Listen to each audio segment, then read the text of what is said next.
మీరు బ్రతికి బయటపడాలన్నా అంటే ఏదైనా సీరియస్ పెద్ద పెద్ద యాక్సిడెంట్లలో ఆ యాక్సిడెంట్ కేసుల నుండి బయటపడాలన్నా అంటే ఆ నొప్పులు బాధలు బ్రోన్ ఫ్రాక్చర్స్ గ్లాండ్స్ డ్యామేజెస్ తర్వాత ఇట్లా రకరకాలుగా సివియర్ ఇంజరీ అయినా కానీ మీరు బ్రతికి బయటపడాలంటే electrohomeopathy and alt system P&F system treatment తీసుకోవాల్సిందే, మందులు వాడాల్సిందే.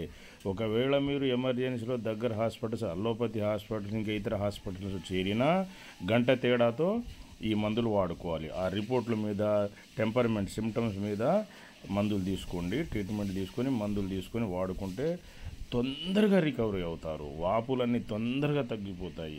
అక్కడ మీకు ఒక నెల రోజులు 15 రోజులు తగ్గే వాపులు 2-3 రోజులు వారం లోపే తగ్గిపోతాయి. తర్వాత ఎముకలన్నీ ఇరిగి దూరం వాపుతో ఉన్నన్ని దగ్గరికి వస్తాయి.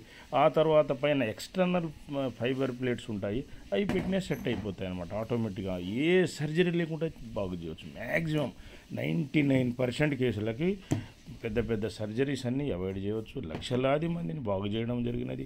రీసెర్చ్లో అంతా సక్సెస్ఫుల్. అన్ని మెడికల్ సిస్టమ్ పైన రీసెర్చ్ చేయడం జరిగినది. ప్రభుత్వానికి కూడా తెలియజేయడమైనది. ప్రపంచంలోనే EH&AS P&F electrohomeopathy and alt system medical system top wonderful అని ప్రూవ్ అయింది. Safe, fast, best, no side effects అని ప్రూవ్ అయిపోయింది.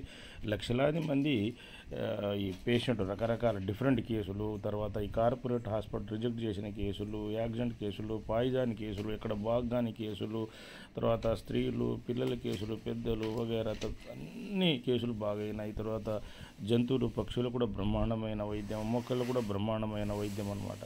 సో మీరు ఈ సిస్టాన్ని వాడవలసినదే.